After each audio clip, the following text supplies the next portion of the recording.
Tension की जिंदगी जीता है मनुष्य, व्यापार चल नहीं रहा, बहुत तकलीफ का जीवन चल रहा होता है, तो आज भी नियम है महाराज, आज भी नियम।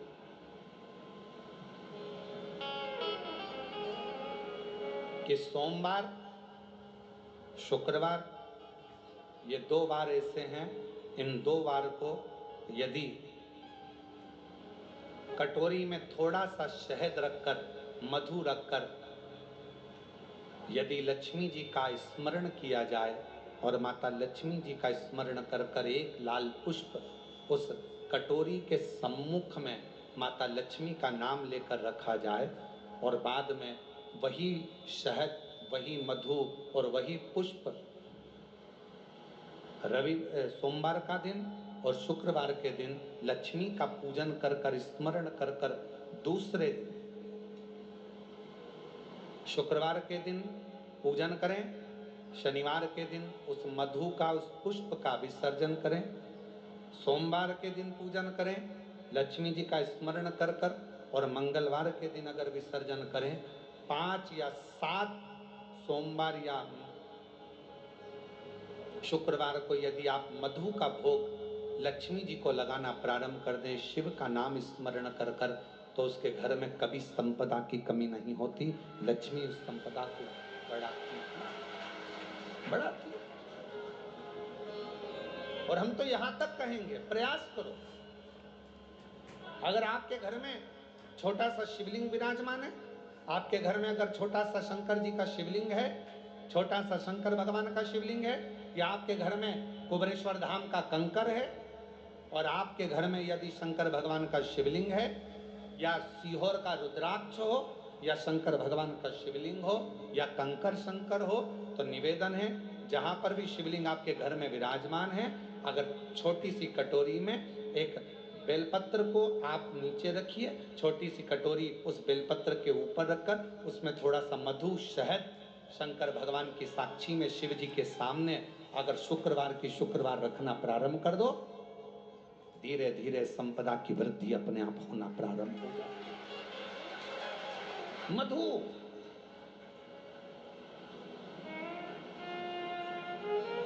देवी भागवत का यह प्रसंग है, छठे स्कंद का 16वां और 17वां अध्याय देवी भागवत का वर्णन करता है। मां लक्ष्मी पृथ्वी पर आ गई, रात्रि को देखा कहीं स्थान नहीं, एक बूढ़ी के स्थान पर, बूढ़ी के दरवाजे पर जाकर विनय करी, शहद मधु पाने को मिला, वर दे दिया, मैं तुझे वर देती हूं, तेरे घर में कभी संपदा की कमी नहीं आई। तूने मुझे मधु दिया, तूने मुझे शहद दिया। प्रदोष का व्रत नहीं कर सकते, प्रदोष के दिन आप व्रत नहीं कर सकते, मान लो आपसे भूखा नहीं रहा जाए, प्रदोष का व्रत नहीं कर सकते, प्रदोष के दिन आप भूखे नहीं रह सकते, मंदिर भी नहीं जा सकते, दिया भी नहीं लगा सकते, तो शिव महापुराण की कथा कहती है कि प्रदोष के दिन, प्रदोष काल में अपने ही दरवाजे के पास देवाधिदेव महादेव का स्मरण कर कर लक्ष्मी की वृद्धि के लिए, कार्य सिद्धि के लिए, संपदा को प्राप्त करने के लिए आप अपने ही दरवाजे के पास में एक दीप लगा सकते हो। कौन से दिन? प्रदोष के। एक बात और अच्छे से समझ लीजिए, जो बच्चे चिड़चिड़े होते हैं, चाहे घर में बेटे हों, बहुएं हों, सास हो, ससुर हो, परिवार में छोटे छोटे बच्चे हों, चिड़चिड़ प्रवृत्ति करते हों या चिड़चिड़ा स्वभाव हो, जरा जरा सी बात में क्रोध आ जाता हो, बोलने का भान नहीं रह पाता हो, शब्दों के बाण चलते हों, तो महाराज प्रदोष के दिन, प्रदोष काल में बेलपत्री के पेड़ के नीचे एक, जो पत्ता आपके पास में हो, पान का मिल जाए तो पान का, पीपल का मिल जाए तो पीपल का, बेलपत्र का मिल जाए तो बेलपत्र का, उस पत्ते पर मात्र थोड़ा सा शहद और 7 दाने चावल के रखकर घी का दिया लगा दो महाराज, और थोड़ा सा जल हाथ की अंजलि में लेकर भगवान देवाधिदेव महादेव का स्मरण कर कर कि इस बेलपत्री के वृक्ष के नीचे माता लक्ष्मी, पार्वती, सरस्वती विराजमान है। इसी बेलपत्री के पेड़ के नीचे मेरे देवाधिदेव महादेव का 12 ज्योतिर्लिंग का स्वरूप प्रकट है। उनका स्मरण कर कर जल चढ़ा दीजिए और उसका स्मरण कर लो जो चिड़चिड़ प्रवृत्ति करता हो, क्रोध करता हो, जिसको बोलने का भान नहीं होता हो, सम्मान नहीं देता हो, अपशब्द कहते हो, उनका स्मरण कर कर आप छोड़ेंगे। एकदम एक प्रदोष करेंगे, दूसरे प्रदोष तक तो आपको कोई दिक्कत ही नहीं। 2-3 प्रदोष कर कर देखिए, बाबा कृपा करें। बच्चों को पढ़ने का कह रहे हो, पढ़ने बैठो, पढ़ने बैठो, पढ़ने बैठो, पढ़ने बैठो, तो एक आध प्रयास बच्चों के लिए भी कर लिया करो कि भाई ठीक है। जैसे बैकुंठ चतुर्दशी वाला उपाय हमारे YouTube पर भी डला हुआ है, आप उसको निकाल कर सुनना। बैकुंठ चतुर्दशी के दिन प्रयास करना, बच्चे लोग विद्या में प्रबल होंगे।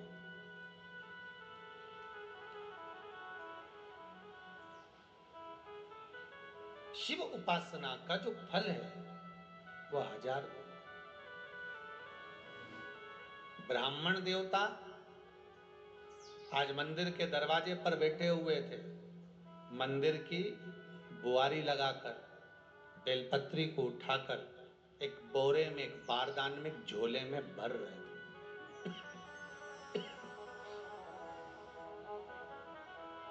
एक बारदान में, एक बोरे में, एक झोले में भर रहे हैं। पहले भी कथा में आज फिर कहते हैं, शिव मंदिर में जल बाद में चढ़ाना, शंकर के मंदिर में जाकर पंचामृत स्नान बाद में कराना, शंकर जी के मंदिर में जाकर पूजन बाद में करना। पहले थाली एक और रखकर शिव मंदिर में झाड़ू, पोछा या जो बेलपत्री, निर्माल्य जो भी रखा हो, उतरा हुआ सामान, उसको भरकर कहीं एक और जहां मंदिर वाले रखते हो वहां ले जाकर रख दो। झाड़ू पोछा एक बार जरूर। इस पर सफाई नहीं कर रहे, आप मंदिर में पोछा नहीं लगा रहे। जितना महाराज, वो ब्राह्मण बेलपत्री को उठा उठा कर बारदान में भर रहा था।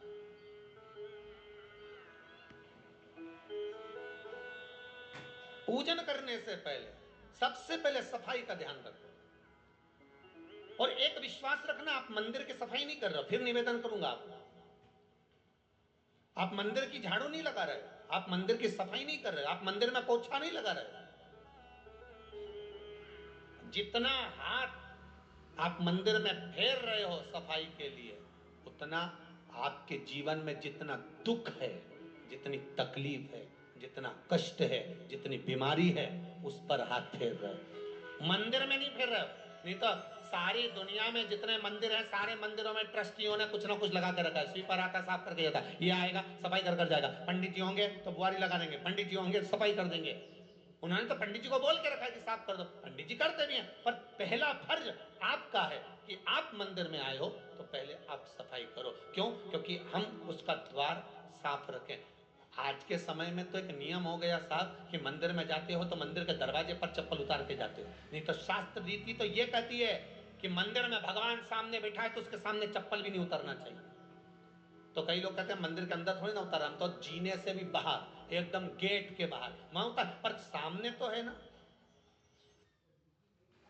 रुक जाइए, सम्मुख में तो है। तुम्हारे यहाँ अगर 4 लोग दिवाली मिलने आते हैं ना, तो तुमने चप्पल रखने का भी स्टैंड बनाकर रखा है, साइड में उतारिए, दहली पर मत उतार देना, थोड़ा साइड में उतारो। सामने से सब आते जाते रहते हैं, सामने उतारो, सम्मुख में क्यों उतार रहे हो?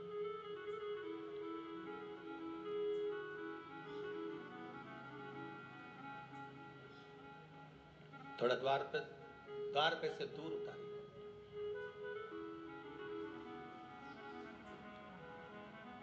अभी तो कुबेरेश्वर धाम में काम चल रहा है, आप लोग जो दान दे रहे हो, आपके दिए हुए दान से निर्माण चल रहा है। अभी तो आप पहनकर जूता चप्पल भी अंदर आ जाते हो, भले दूसरे मंदिरों में चप्पल पहनकर हमने देखा है आधिकाधिक मंदिरों में, ब्रजभूमि पर भी बहुत मंदिरों में लोग अंदर जूता पहनकर चले जाते हैं, पर जब तक बाबा नहीं बैठा तब तक तो आप पहन कर आ रहे हो। जिस दिन बाबा कुबेरेश्वर धाम में आकर बैठ गया, उसके बाद वो दोनों गेट पर चप्पल बाहर ही रहेगी। आओ आप, कंकर से शंकर, शंकर जब शरीर से लगेगा तब सुख भोगोगे, आनंद भोगोगे, सुख की प्राप्ति। अपने द्वार पर भी कितना सुंदर लिखा है भविष्य पुराण के अंतर्गत, और विष्णु पुराण में भृगु बाबा का चरण का चिन्ह भगवान विष्णु की छाती पर रहा। भगवान विष्णु की छाती पर भृगु बाबा के चरण का चिन्ह रहा।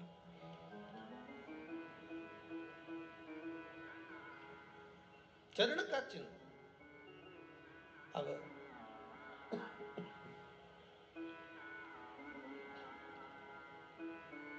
भविष्य पुराण में लिखा है कि अगर हम मंदिर के द्वार पर, घर के चौखट के एकदम सामने चप्पल उतार देते हैं, 7 बार दिन भर में से, कितनी बार? 7 बार विष्णु पुराण कहती है ऐसा कोई दिन नहीं होता जिस दिन दरवाजे पर 7 बार लक्ष्मी आकर खड़ी नहीं होती हो। कल एक कथा कही थी आपको कि प्रत्येक मनुष्य के भाग्य में सुख लिखा है, केवल मंथन करना।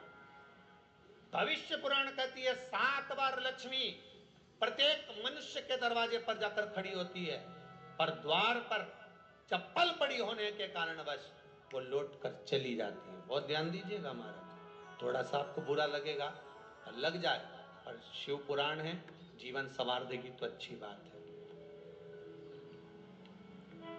जीवन संवार दे तो अच्छी बात है। मंदिर के द्वार पर हम जब चप्पल छोड़ते हैं,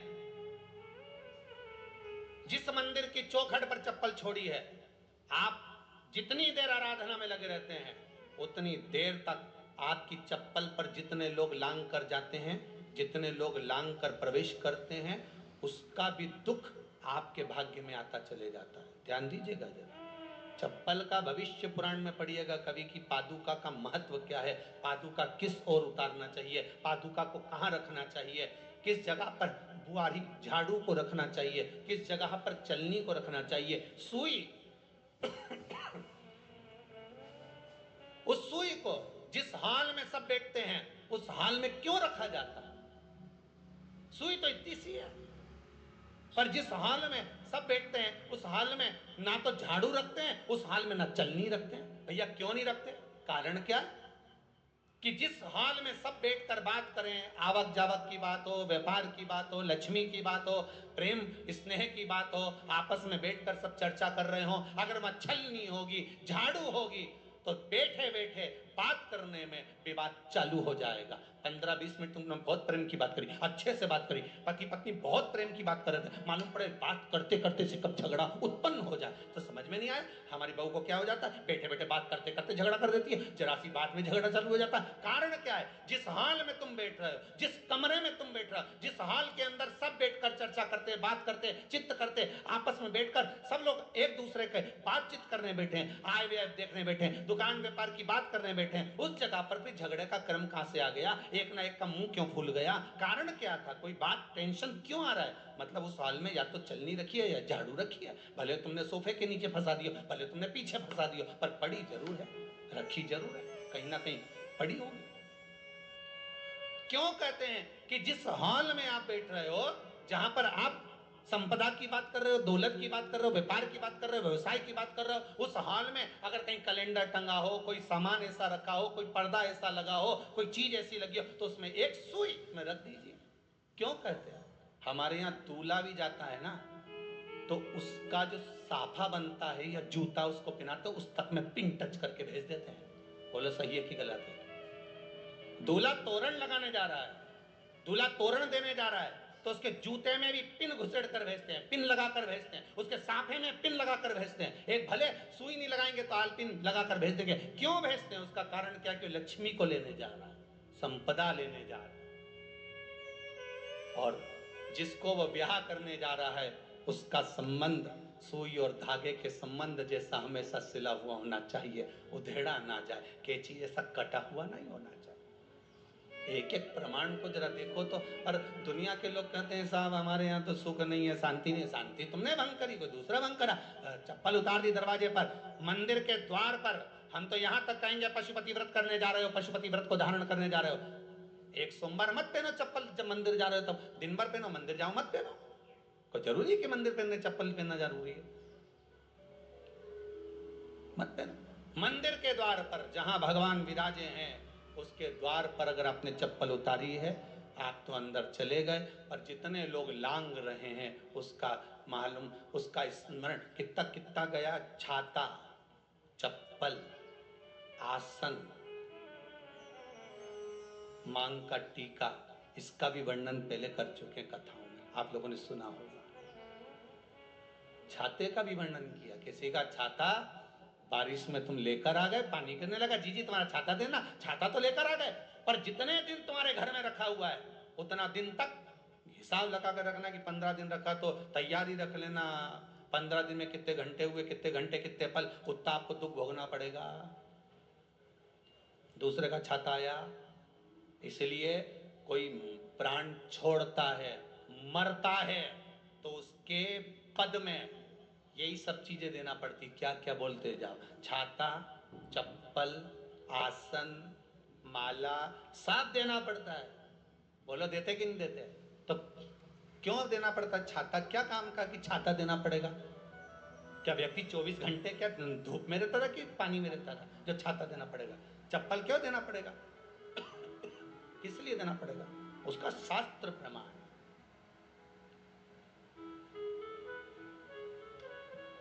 जरा सा राजा परीक्षित ने जरासंध के मुकुट को सिर पे पहन लिया था और बुद्धि बदल गई थी। समीक बाबा के गले में मरा हुआ सर्प डाल दिया था। सही है कि गलत है? केवल मांग का टीका अर्थात सिर पर मुकुट बदला और काम हो गया। बहुत ध्यान देना पड़ता है महाराज, बहुत ध्यान देना पड़ता है। जय जय श्री सीता। तुम्हारी चप्पल कोई ले गया, तुम रो रही। किसी ने पूछा क्या हो गया? मेरी चप्पल कोई ले गया था, फिर मैं दूसरे की ले गई। तुम्हारी से कोई दूसरा ले गया, तुम दूसरे की ले गई।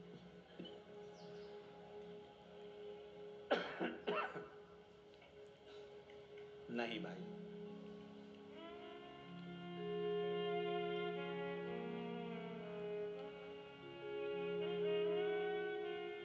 उसको प्राप्त करने के बहुत तरीके हैं।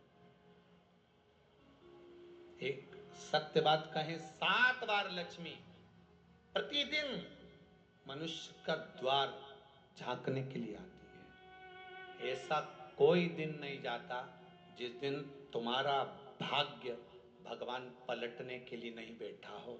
वो तो इंतजार करता है कि ये गेंद फेंके और मैं चौका छक्का लगा दूं।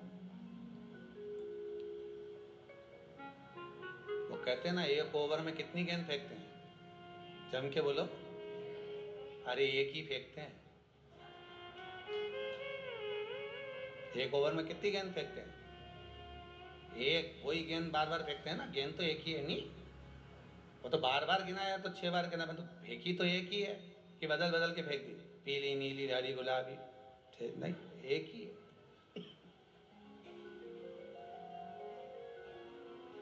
बदल बदल कर आया, गेंद एक ही थी, फिर फेंका कि ये तो वाइट निकल गई, फिर फेंकी, गेंद वही है, गिनती में 6 जा रही है। 1 साल निकल गया, 1 दिन निकल गया, फिर गेंद फेंकी, साहब एक भी रन नहीं बना, फिर फेंकी, अभी भी नहीं बना, फिर फेंकी तो के बाउंड्री तक तो पहुंच गई है। अब की बार जो फेंकी तो के ऊपर से निकल गई, सीधे 6 पे पहुंच गई। भगवान भी ये कहता है, एक ही गेंद है, 6 बार फेंकी है। शास्त्र कहता है 7 बार दरवाजे पर लक्ष्मी आती है, मौका देखती है कि कब मौका मिले मैं इसके घर में प्रवेश कर जाऊं। पर कभी कभी ये निंदा करती दिखती है, कभी बहू की चुगली करती दिखती है, कभी टीवी में मन लगाए दिखती है, कभी सुई धागा लेके बैठी मिलती है, कभी झाड़ू लगाती फिरती है, कभी दरवाजे पे चप्पल खुली मिल जाती है, कभी कुछ मिल जाता है। मैं बार बार आती हूँ, अब नहीं माने तो मैं कई करूं, मेरे को तो जाना पड़ेगा। मेरे को तो जो नियम है, सर्विस करने वाला, नौकरी करने वाला तो टाइम पे आएगा। तुम भले कंप्यूटर चलवाओ, चाहे मोबाइल उड़वाओ, चाहे तुम लिखा पढ़ी करवाओ, बोलो सही है गलत है, उसको तो करना है। बोलो साहब क्या करना पड़ेगा, कि लग जाओ कंप्यूटर पे, लग जाओ, उठाओ मोबाइल, ये तो उसको तो करना है। वो तो टाइम पे पहुंच गया 9 बजे, लक्ष्मी जी भी टाइम टाइम पे आती है, आई दरवाजे पे क्या देखा उसने कि ऐसा ऐसा है। कई कई की तो आदत पड़ी, रोटी घर में बना हुआ सारा दाल चावल सब्जी वब्जी जो बच गई उठा के मैं दरवाजे के पास में रख के आ गई। लक्ष्मी जी सोचे बताओ ऐसा तो पहले से रख, अंदर चली गई और ऐसा खिला दिया तो मैं तो नहीं जाऊं। लक्ष्मी जी वापिस चलती। कई लोगों की आदत, आटा छना हुआ, ऊपर की जो चापड़ चापड़ थी उन्होंने कहा गाय खा के चली जाएगी, ओटला पे पटक के आ गए। लक्ष्मी जी इतने में आई कि चापड़ तो यहाँ पटक के चली गई, मैं काय को जाऊं, छलनी में से जाओ उधर, नहीं जाओ। कितना कितना कहा है महाराज,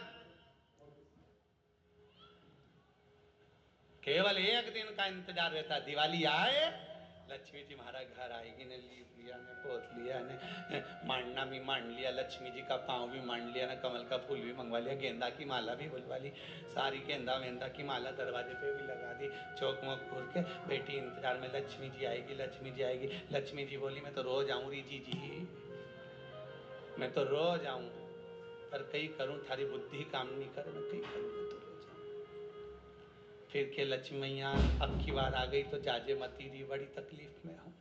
लक्ष्मी जी बोली नहीं जाना तो पड़ेगा, दिवाली का दिन है, हमारे 10 के घर जाना पड़ता है, बड़ी मुश्किल से तो गुजिया पपड़िया मिलता है, नहीं जाऊंगी तो अच्छा नहीं लगेगा, तो जाना तो पड़ेगा। पर रोज आऊंगी, प्रतिदिन आऊंगी, तू अगर मुझे रोक सकती है और अपने घर में बुला सकती है तो बुला ले, और आऊंगी मैं प्रतिदिन और जाऊंगी भी मैं प्रतिदिन। लक्ष्मी आती भी खूब है और जाती भी खूब है, एक जगह टिकती कभी नहीं है, बस उसको बुलाने का तरीका होना चाहिए। रोज भगवान चाहता है कि तेरा दिन फिर जाए। कथाओं में भी आप लोग बोलती हो, आंवला नवमी वगैरह की बोले ना, जैसे ही का दिन फिर या, ऐसी बोलती हो ना, कथा कहानी सुनती हो जब, कैसे बोलती हो कहानी सुनने के समय पे, "ए, जैसे ही का दिन फिर यानी वैसा हमारा दिन फेर जे माता, ऐसा कर जे माता"। तो माता जी बोले मैं तो रोज का दिन फेरूं तेरा, तू काहे की चिंता करे री कमला, काहे चिंता करे, मैं तो रोज का फेरू, तू सुधरे तो मैं तो बिल्कुल तैयारी में। ब्राह्मण बेलपत्री को भर रहा था, बेलपत्री ब्राह्मण भर रहा था, पार्वती जी ने शिव जी से कह दिया इसके पास कुछ भी नहीं, आपका भगत है, आपका भगत है, इसके पास कुछ भी नहीं है, आप कृपा नहीं करोगे। शंकर भगवान बोले आज प्रदोष का दिन है, प्रदोष काल में ये मेरी सेवा में उठा कर रखी है, वो बेलपत्र स्वर्ण मुद्रा के बराबर हो जाएगी, तो चिंता मत कर। शिव पार्वती को कहकर चल दिए। शंकर पार्वती बात कर रहे थे, इतने में एक सेठ ने सुन लिया कि जितनी बेलपत्र भर के ले जा रहा है उतनी स्वर्ण मुद्रा हो जाएगी। बनिया ने सुन ली, सेठ ने सुन ली, तो जैसे ही शंकर पार्वती गए, सेठ जी उस ब्राह्मण के घर चले गए, 100 सोने की मुद्रा देकर कहा जितनी बेलपत्र है चढ़ी हुई मुझे दे दे, जो चढ़ी हुई बेलपत्र है वो मुझे दे दे। महाराज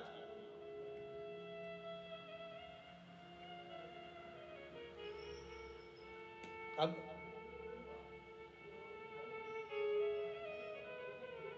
चढ़ी हुई, ब्राह्मण देवता ने पूछा करोगे क्या,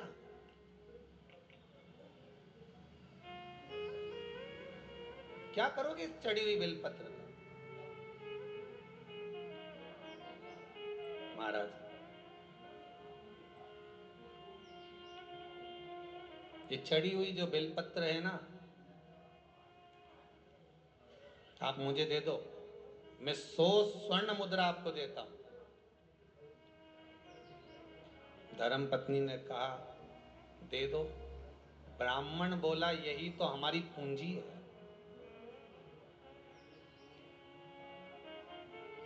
यही हमारी पूंजी है।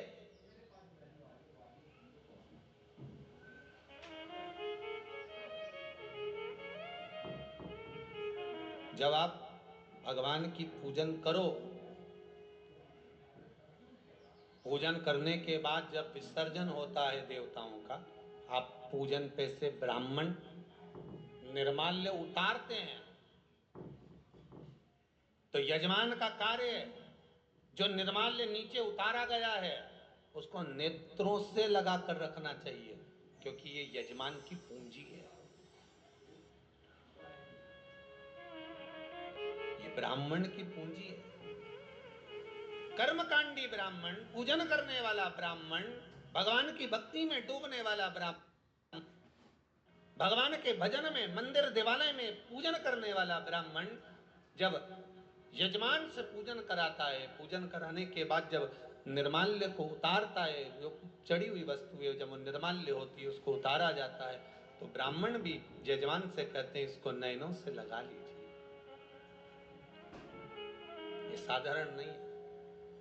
ब्राह्मण देवता ने कहा ये मेरी पूंजी है जो भगवान पे से उतरी है, मैं अपनी बेलपत्र क्यों दूं? नहीं, दे दो। 100 सोने की स्वर्ण मुद्रा भी तो मिल रही है, अपने बच्चों का पेट भराएगा। ब्राह्मण ने 100 स्वर्ण मुद्रा के लिए दे दिया। बढ़िया ले गया बेलपत्र को। भगवान ने कहा था ये बेलपत्र धोकर ब्राह्मण चढ़ाएगा तो इसको उतनी स्वर्ण मुद्रा प्राप्त होगी जो उतरी हुई। आपको पहले भी कहा केवल एक बेलपत्र ऐसी है जो उतरने के बाद धोकर फिर चढ़ा दो। बनिया बैठ गया, आज नहा धो के स्नान करके चढ़ाने लगा। अब इसका मन शंकर जी में तो था ही नहीं, इसका तो उतना था कि ये जितनी चढ़ेगी उतनी स्वर्ण मुद्रा मिलेगी। अब ये तो लालच से कर रहा था। चढ़ती गई, सुबह से शाम हो गई, भगवान नहीं आया। इसने शंकर भगवान के शिवलिंग को पकड़ा और उस बनिए ने, उस सेठ ने शिवलिंग को पकड़कर कहा, ए शंकर,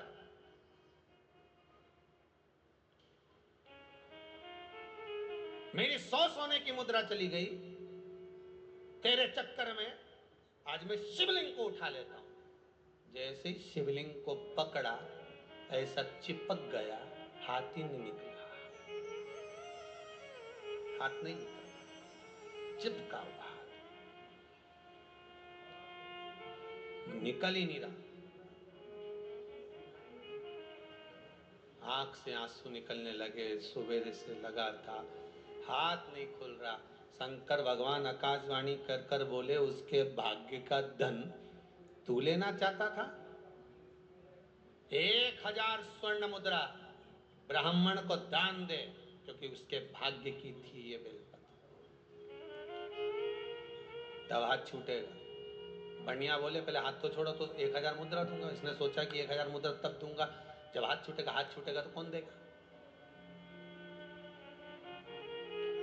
भाई, एक व्यक्ति की गाय खो गई, गौ माता खोई, तो इसने हनुमान जी से कहा प्रभु मेरी गाय घूम गई है, आप हनुमान जी गाय ढूंढ दो। हनुमान जी ने ऐसी कृपा कर दी। एक व्यक्ति सामने से दौड़ कर आया, हे प्रभु मैं आपको प्रसाद चढ़ाऊंगा, 5 रुपए का, आप मेरी गाय ढूंढ दो। सामने से दौड़कर एक व्यक्ति आ गया, उसने आकर कहा कालू वो तेरी गाय वहां पीछे से आ रही है। इसने गाय पकड़ी, चल दिया।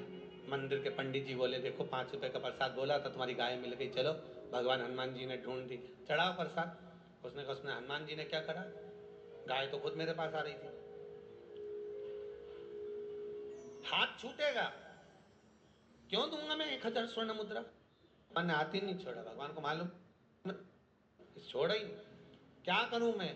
भगवान बोले बुला तेरे पुत्र को, और 1000 स्वर्ण मुद्रा बुला। पुत्र को बुलाया, 1000 स्वर्ण मुद्रा बुलाई। बनिए से कहा दे अब, तो कि मेरा हाथ तो छोड़ो। भगवान ने